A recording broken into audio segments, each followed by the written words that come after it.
Dans cette vidéo, on va voir c'est quoi la tension électrique. On commence d'abord par rappeler des choses que vous avez déjà vues en classe.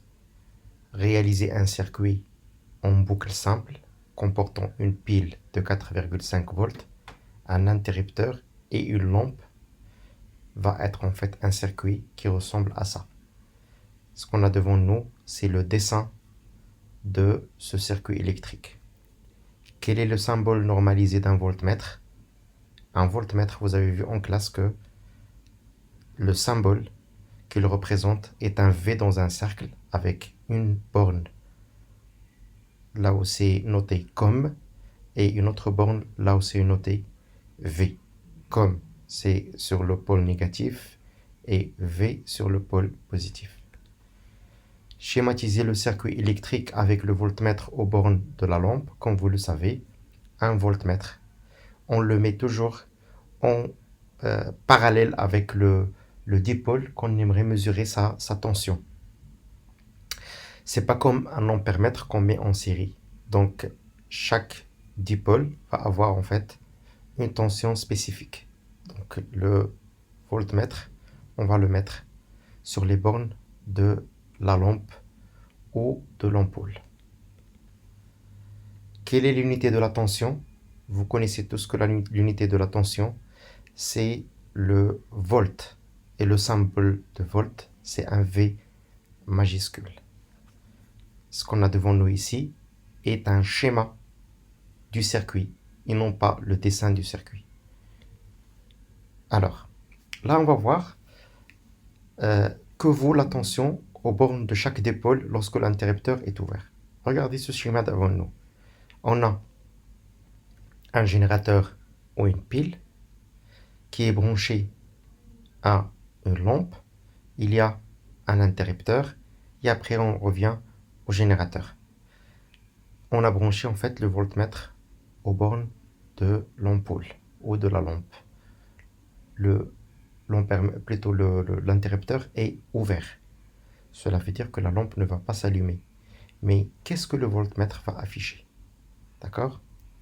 Donc, si je mets en fait le voltmètre aux bornes de la pile, du moment que la pile est une pile de 4,5 volts, ça va afficher, c'est-à-dire si ce voltmètre-là, je le mets aux bornes de la pile, il va afficher 4,5. Si je le mets aux bornes de la lampe, comme il est dessiné ici, ça affiche 0 volts. D'accord? Parce qu'il n'y a pas d'électricité qui circule à travers la lampe. Si je le mets aux bornes de l'interrupteur qui est ouvert, d'accord? C'est-à-dire je le mets ici et je le mets ici, d'accord? Donc il va me dire 4,5. En fin de compte, si je le mets dans cette borne, c'est comme si je le mets à cette borne de la pile. Et si je le mets à cette borne, c'est comme si je le mets à la borne de la pile. Cela veut dire qu'il va mesurer la tension de la pile. Donc il va donner 4,5. Si je le mets sur les bornes d'un fil de connexion, par exemple je mets le voltmètre ici sur ce point et sur ce point, bah, automatiquement il va m'afficher 0 volt. Là maintenant on va fermer l'interrupteur. Si je ferme l'interrupteur, comme vous le savez, la lampe va s'allumer. D'accord? Donc, si je ramène le voltmètre, je le mets sur les bornes pour mesurer en fait la tension qui passe à travers la pile ou le générateur, ça va me donner en fait exactement 4,5 ou à peu près 4,5. Si je le mets aux bornes de la lampe, d'accord, ça va m'afficher 4,5 volts. Si je le mets aux bornes de l'interrupteur ici, l'interrupteur maintenant est comme un câble électrique. Donc c'est comme si j'ai lié les deux bornes du voltmètre, donc ça va afficher 0. Et sur le câble électrique, c'est toujours 0 volt. Définition. La définition de la tension électrique. La tension électrique représente la différence entre deux états électriques en deux points d'un circuit. Cela veut dire que dans deux points de circuit, il y a un état électrique et sur l'autre point, il y a un autre état électrique. Par exemple, à l'entrée d'un dipôle, il y a un état et à la sortie d'un dipôle, il y a un état. La différence entre ces deux états-là, on l'appelle la tension. On mesure ça avec un voltmètre. On met une borne sur un point et l'autre borne sur un autre point. Et ça va me donner en fait combien de volts. La différence entre les deux états va être mesurée en volts. Le montage. La tension électrique aux bornes d'un dipôle se mesure avec un voltmètre branché en dérivation avec, ou plutôt, à ces bornes. L'unité de la tension et le volt, son symbole est le V majuscule. Dans un circuit, la tension aux bornes d'un récepteur autre qu'une diode, je prends un récepteur à part la diode, est nul si le courant est nul. C'est-à-dire s'il n'y a pas de courant électrique qui circule, cela veut dire que la tension va être nulle. Par contre, si dans ce dipôle, il y a un courant électrique qui circule, alors la tension va être différente de 0. La tension aux bornes de l'interrupteur, il est ouvert, d'accord? Ça ne va pas être nul, d'accord? Parce que ça va mesurer l'autre côté du circuit électrique. Si c'est fermé, ça va être nul parce qu'il va ressembler à un conducteur normal, par exemple un câble électrique. La tension en borne d'un fil de connexion est toujours nulle. La tension en borne d'un générateur, en bon état de fonctionnement, c'est-à-dire il fonctionne, il est constante et va être toujours positif. En fait, c'est ce qui va être noté sur ce générateur ou sur cette pile. On passe maintenant à quelques expériences. On va réaliser un circuit en boucle simple comportant un générateur et deux lampes différentes. Celui-là qui contient un générateur, la lampe L1 et la lampe L2. Et on va prendre ce voltmètre, on va le placer en parallèle avec les différents dipôles de ce circuit pour mesurer la tension. Schématiser le circuit. Alors là, lorsque je schématise le circuit, je trouverai générateur, d'accord? Je trouverai la première lampe L1, la première lampe L2. Ici, il y a une petite erreur de frappe. En fait, le plus, il est là. Normalement, le plus, il est de ce côté et le moins de ce côté. Donc, c'est une erreur de frappe. Veuillez m'excuser. Donc, là, je vais placer le voltmètre d'abord aux bornes de la lampe L1. Je mesure, je trouve, la tension U1 est à peu près 2,25 volts. Je place le voltmètre aux bornes de la lampe L2. Ça m'affiche U2 est à peu près 2,25 volts. Je place le voltmètre aux bornes du générateur. Je trouve que la tension UG, U du générateur, est à peu près 4 volts et demi, 4 volts,5 volts. Je constate que la somme des tensions de ces deux dipôles-là est égale à la somme de la tension du générateur. Donc le générateur, il génère l'électricité. Les lampes ou les ampoules consomment l'électricité, sont des récepteurs, alors leur tension, ou plutôt la somme de leur tension va être égale à la somme, plutôt va être égale à celle du générateur. Donc là, je trouve que UG est égal à U1 plus U2. Loi d'activité des tensions. Dans un circuit en série, la tension aux bornes de l'association en série de plusieurs dipôles est égale à la somme des tensions aux bornes de chacun des dipôles. Alors, ce n'est pas comme l'intensité, comme on a vu dans le chapitre intensité.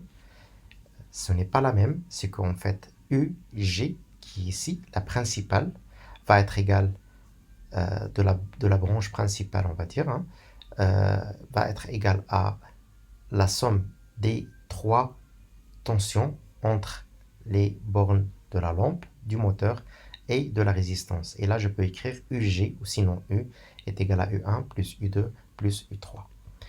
Donc, l'influence du nombre de dipôles dans un circuit en série, plus on ajoute du dipôle récepteur, plus la tension aux bornes de chacun des dipôles diminue. Cela veut dire que j'ai une seule lampe, je mesure U1, ça va être égal à UG. Mais si j'ai deux lampes, alors UG va être égal à U1' plus U2'. Bien entendu, ces deux lampes-là, du moment que... Alors la tension va diminuer aux bornes de ces lampes-là, et même l'éclairage, ou plutôt l'éclat de ces lampes-là va diminuer. Je prends une autre expérience. On va réaliser ce circuit qui comporte un générateur et deux lampes, mais cette fois en dérivation. Voilà le schéma. Donc, j'ai le générateur, j'ai la lampe L1 et la lampe L2. Je vois que la lampe L1 et L2 sont montées en dérivation. Donc, déjà, on a I égale à I1 plus I2. Ça, c'est la loi des intensités. Cela veut dire que l'intensité principale qui passe ici va être égale à l'intensité I1 plus l'intensité I2. Mais par contre, on va voir qu'avec les tensions, ce n'est pas la même chose. Donc, on va mesurer la tension aux bornes de la lampe L1. On trouve 4 volts et demi, 4 volts,5. La tension aux bornes de la lampe L2, on trouve également 4,5. On revient, on mesure la tension aux bornes du générateur ou de la lampe, on trouve 4,5 volts. Donc, cela veut dire que si les récepteurs sont montés en dérivation, alors l'intensité des branches qui sont en parallèle, plutôt la tension aux bornes des branches en parallèle va être égale à celle du générateur. Cela veut dire que là, j'ai 4,5, 4,5, 4,5, ou sinon UG égale à U1 est égal à U2. Loi d'unicité de la tension. Dans un circuit en dérivation, la tension aux bornes des dipôles ou ensemble de dipôles branchés en dérivation est la même. Elle ne dépend pas de l'ordre des dipôles, bien entendu. Cela veut dire que UG va être égal à U1, va être égal à U2. Donc, si je mets le voltmètre ici, ça va m'afficher par exemple 4,5. Si je le mets entre ce point et ce point, ça va m'afficher 4,5 volts. Et si je le mets entre ce point et ce point, ça va me donner 4,5 volts. Cela veut dire que UG va être égal à U1, à U2, ils sont branchés en dérivation. Mais cela veut dire que U1 va être égal à la somme de la tension entre les bornes, de la tension entre les bornes de la lampe L1 et entre la borne de la lampe, les bornes de la lampe L2. Influence de nombre de branches dérivées. Là, les branches sont dérivées. Donc, dans un circuit en dérivation, si on modifie le nombre de branches dérivées, la tension aux bornes de chaque branche reste inchangée. Cela veut dire que si je vais faire en fait générateur, L1, L2, regardez, l'éclairage restera le même, même si j'ajouterai en fait ici une infinité de lampes ici. D'accord? On passe aux questions. Observe la photographie, puis schématise le montage. Là, je vois que j'ai une pile, une lampe, un multimètre qui mesure quelque chose, il est numéroté 1, et l'autre, il est numéroté 2. Mais là, je peux directement, à partir de la position, d'accord, de ce bouton, je peux découvrir ou comprendre ou connaître il mesure quoi exactement. Alors là, je fais le montage de cette photo. Je passe au schéma. Donc, je sors de plus de ce générateur ou cette pile. J'entre dans j'entre dans l'ampèremètre. Je sors de l'ampèremètre. J'entre dans la lampe. Je sors de la lampe. Je reviens à la borne négative. D'accord? Donc, regardez. Voilà. Voilà. Voilà. Et je reviens. Et par contre, ça et ça, c'est le voltmètre que j'ai branché en parallèle avec la lampe. Quelle grandeur mesure le multimètre numéro 1? Justifie ta réponse. Voilà. Donc, le multimètre 1, mesure l'intensité du courant dans le circuit, car il est placé en série dans le circuit électrique. Du moment qu'il est placé en série, il mesure l'intensité. Le branchement se fait sur les bornes mA mA et comme, et le calibre sélectionné ici, je pense qu'on a sélectionné 2000 mA. Quelle grandeur mesure le multimètre numéro 2? Justifie ta réponse. Ici, le multimètre, il a mesuré le voltage. Regardez, il mesure ici V, c'est bon. Et il est branché, ou plutôt, il dit quoi exactement? 4,13 volts comme tension. Le multimètre numéro 2 mesure la tension électrique aux bornes de la lampe, car il est placé en dérivation aux bornes de la lampe. Le branchement se fait sur les bornes volts V et comme, et le calibre sélectionné c'est 20 volts. Écris les résultats de chaque mesure en précisant l'unité. Bah, c'est très simple, 111 mA et 4,13 volts. Alors, une autre question, les inscriptions plus et moins de la pile étudiée sont effacées. On a une situation là où la pile contient des bornes qui ne sont pas connues. Je ne sais pas où est-ce qu'il est la positive et où est-ce qu'il est la négative. D'accord? Donc, je vais dire que A et B sont les bornes de la pile. Je vais les noter A et B. Donc, lorsque la borne V d'un voltmètre est reliée à A, donc je vais mettre V à A et de la pile, et la borne COM, je vais la relier à la borne B de ce voltmètre. Ce voltmètre va m'indiquer moins 4 volts,82. J'ai un nombre négatif. Automatiquement, je dois comprendre que le voltmètre est mal branché. Je dois permuter ces bornes. Cela veut dire que je n'ai pas branché comme il le faut le positif avec positif et le négatif avec le négatif. Quelle est la borne plus de la pile? Je vais justifier ma réponse. La tension mesurée est en négatif. Le voltmètre est branché à l'envers. C'est-à-dire que la borne V du voltmètre est branchée à la borne négative de la pile. Et la borne COM du voltmètre est branchée à la borne positive de la pile, qui est alors la borne B de la pile. Question. Schématiser cette pile et le voltmètre. Quelle est la tension entre les bornes de cette pile? Donc là, le schéma est le suivant. Voilà. Ça, c'est le dessin. Et ici au milieu, ça, c'est le dessin. Ici, c'est le schéma. Donc, comme vous l'avez remarqué, j'ai ici moins 4 volts,82. Cela veut dire que cette borne ici doit être sur COM et celle qui est ici doit être sur V. Quelle est la tension entre les bornes de cette pile? Donc là, normalement, puisque c'est mal branché, ça me donne un nombre négatif. Et puisque je dois permuter, ça va me donner également, ou plutôt ça va me donner 4,82. D'accord? C'est à peu près 4,5. Cela veut dire que cette pile, c'est à peu près 4,5 volts. Alors, on passe à quelques questions pour consolider en fait nos acquis et essayer d'appliquer ce qu'on a appris dans le chapitre intensité et dans le chapitre tension. David a schématisé ci-contre le montage qu'il vient de réaliser. Reproduit le schéma du montage et représente dans chaque branche le sens du courant. Sur une feuille, vous allez mettre pause à la vidéo et vous allez schématiser, plutôt reproduire ça, et schématiser et noter le sens. Bien sûr, vous allez marquer si c'est possible les branches. Voilà. Donc là, le courant va sortir de plus, il va continuer. Donc ça, c'est le I principal, l'intensité principale, le courant principal. Il passe, il arrive à ce nœud. Il va entrer dans la lampe L3 et arriver à ce nœud et revenir, traverser la L3 et revenir à la pile. Et depuis ce nœud, il va monter à L2, la troisième branche, la bleue.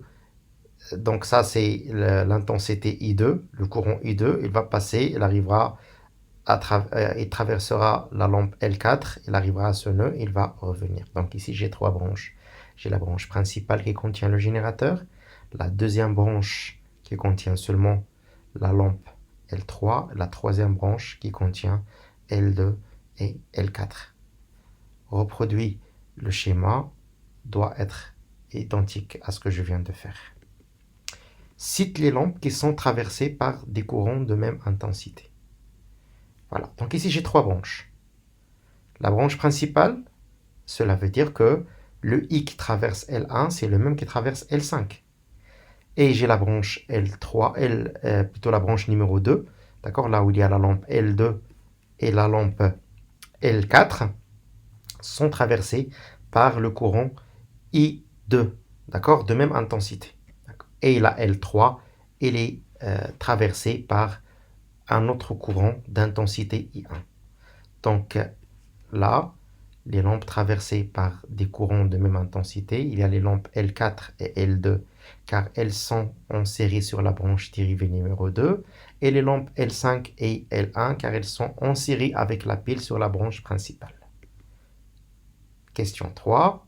Dans quelle lampe l'intensité du courant, dans quelle lampe, plusieurs ou une seule, l'intensité du courant est-elle la plus grande? Justifie ta réponse. Donc là, d'après la loi d'activité, vous le savez, on a I est égal à I1 plus I2. Cela veut dire que I1 va être plus grand que que I principal va être plus grand que I1 et I2, parce que I est égal à I1 plus I2.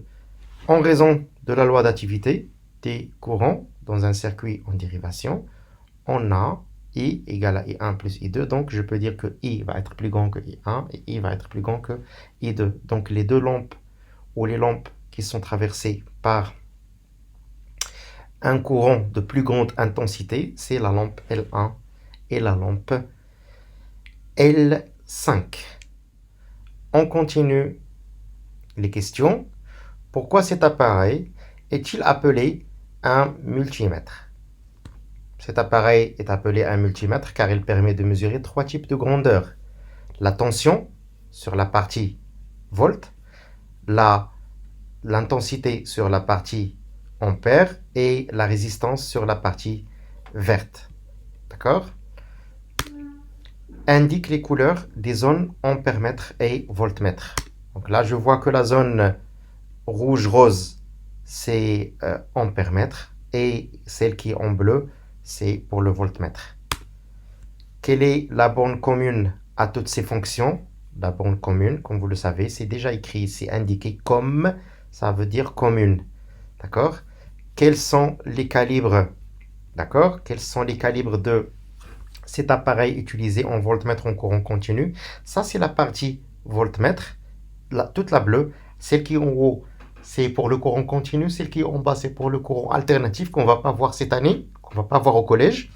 Alors là, il peut mesurer 200 millivolts, 2 volts, 20 volts, 200 volts et 600 volts. L'unité, il est écrite ici. Donc 200 millivolts, 2 volts, 20 volts, 200 volts, 600 volts. On passe à des situations problèmes.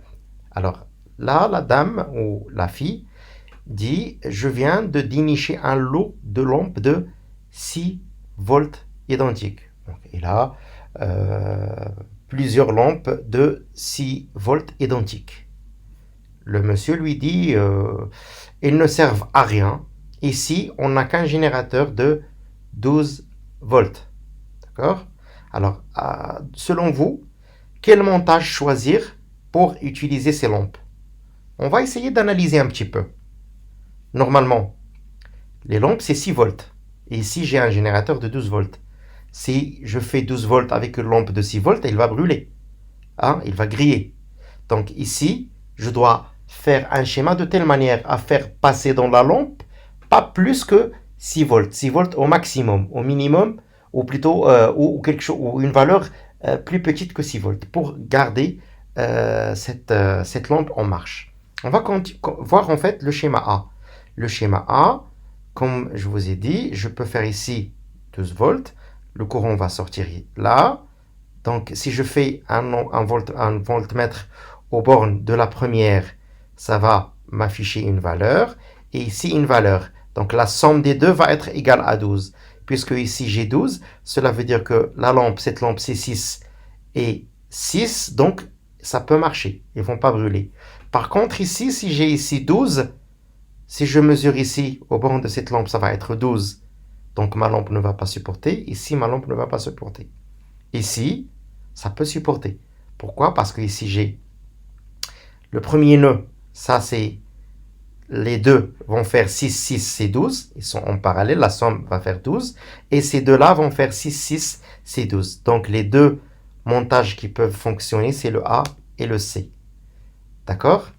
Donc voilà la réponse. Donc là, je vais répondre avec un justificatif bien expliqué. Grâce à la loi d'activité des tensions, dans un circuit en série, nous avons UG est égal à U1 plus U2 est égal à 12 volts. Donc ça, c'est pour le schéma A.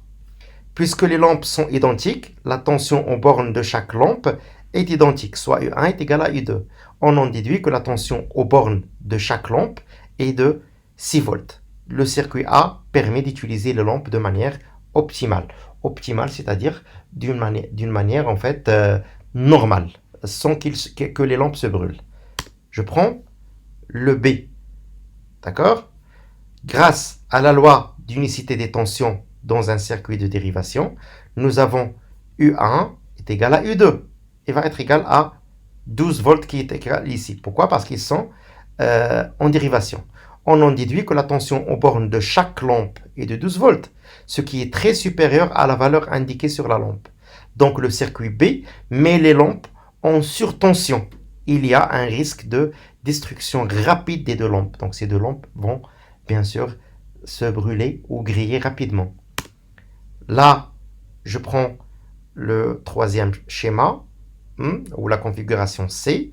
Grâce à la loi d'unicité des tensions dans un circuit en dérivation, nous avons, alors j'ai U1 égale à U2.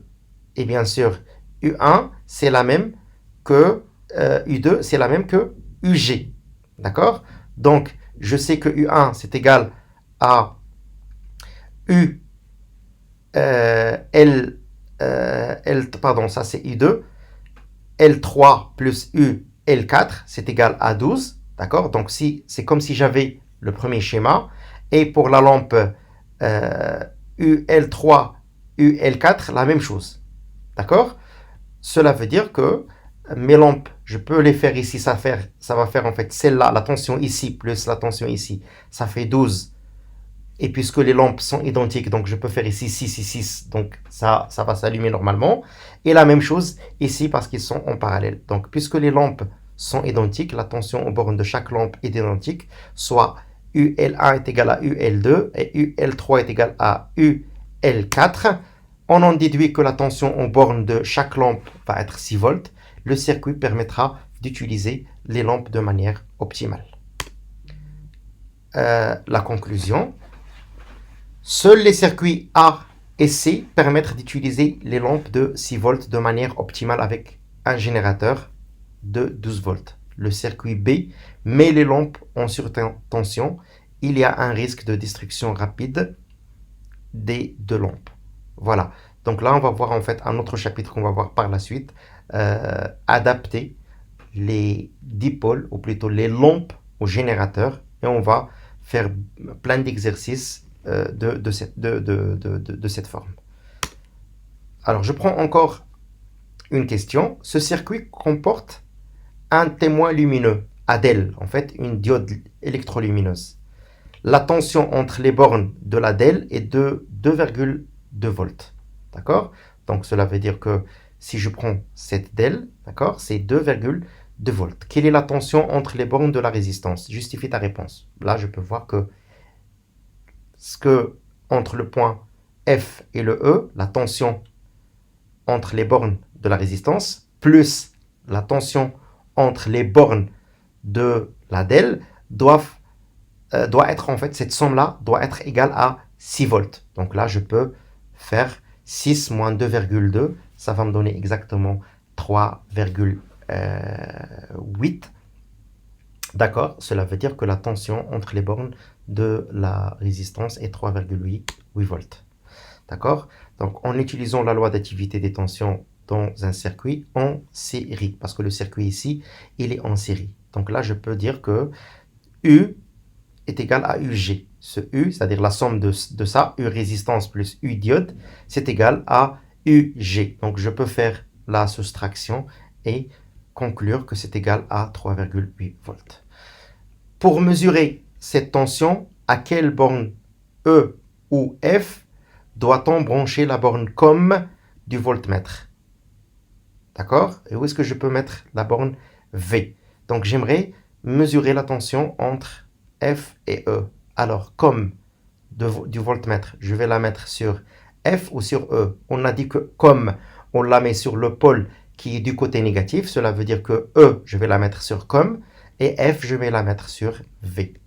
Voilà, donc la borne COM du voltmètre, je vais la brancher sur la borne E et la borne V du voltmètre sur la branche F. L'intensité du courant qui circule dans la résistance est de 38 mA. Donc on a l'intensité qui circule, d'accord, I qui circule dans cette résistance ou à travers la résistance, c'est 38 mA. Que vaut l'intensité qui traverse la DEL? Ils sont en série, les deux dipôles. Cela veut dire que si je mesure l'intensité ici, ou ici, ou ici, ou ici, ou ici, ou ici, ça va être la même. Cela veut dire que l'intensité qui traverse la DEL est également 38 mA parce qu'ils sont en série. La loi d'unicité de l'intensité du courant dans un circuit en série nous dit que l'intensité du courant est la même en tout point du circuit. Donc l'intensité du courant dans la DEL est égale à I et I égale à 38 mA. Voilà. Donc on passe maintenant à une situation un peu spéciale. Un sujet. Le circuit électrique du scooter de Marion est schématisé ci-dessus. Il comporte deux lampes, une à l'avant, une à l'arrière, les voilà, et un démarreur moteur électrique. En fait, on a ici un moteur électrique. D'accord? Donc, on a branché la première lampe. Donc là, vous avez le plus. Regardez ici le moins. En fait, le moins, on l'a branché sur la carcasse métallique du scooter. D'accord? Au lieu de ramener à chaque fois, en fait, le câble de la sortie de chaque dipôle et le ramener vers le moins du générateur ou de la pile, on le met directement sur la carcasse et la carcasse, ça va servir en fait comme un câble électrique. D'accord? C'est comme si en fait, tout ça c'est un seul câble électrique, c'est la carcasse de mon scooter. D'accord? Alors, le circuit électrique passé sur le scooter est celui-ci. Regardez, j'ai le moteur, donc en fait on a plus, il est arrivé ici, après il sort, il revient à moins. La première lampe qui est avant, la même chose. La deuxième lampe qui est derrière, c'est la même chose. D'accord? Alors là, je peux schématiser ce schéma comme suivant. D'accord? Ça c'est ce qu'on appelle le schéma équivalent. Donc là, ces tirés qui sont ici, je peux les enlever de toute façon parce que c'est la carcasse. L'essentiel, c'est qu'ils sont revenus à la borne moins. Vous pouvez faire pause et essayer d'analyser en fait cette situation, plutôt ce schéma, en prenant votre temps. Alors, on va dire, ce circuit comporte-t-il des dipôles en série ou en dérivation? Donc là, je pense que tout le monde peut répondre. Ah, ils sont en dérivation. Pourquoi? Parce qu'il y a des nœuds. D'accord? Ils ne sont pas en série. Quelle est la tension entre les bornes de chaque lampe et du moteur? Regardez, le moteur, la première lampe, la deuxième lampe sont tous en parallèle avec le générateur. Donc le générateur ou la pile, c'est 12 volts. Cela veut dire que la tension entre les bornes de la lampe en avant, c'est 12 volts. La tension entre les bornes de la lampe derrière, c'est 12 volts. Et entre les bornes du moteur, c'est 12 volts. Je réponds. Ce circuit comporte des dipôles en dérivation. Selon la loi d'unicité des tensions, dans un circuit en dérivation, la tension aux bornes de chaque lampe et du moteur vaut 12 volts. La masse est-elle un nœud du circuit? Oui, la masse est un nœud du circuit électrique, car il relie 4 branches du circuit. Il relie la sortie de la lampe, celle-là, la sortie de cette lampe et la sortie du moteur. Donc c'est un nœud, on peut l'appeler le nœud B. Voilà, ce cours est terminé. Voilà. Vous pouvez écrire vos commentaires en bas. Je vais vous répondre le plus tôt possible. N'oubliez pas de vous abonner à la chaîne pour recevoir les nouvelles vidéos qui traitent les chapitres suivants. Au revoir.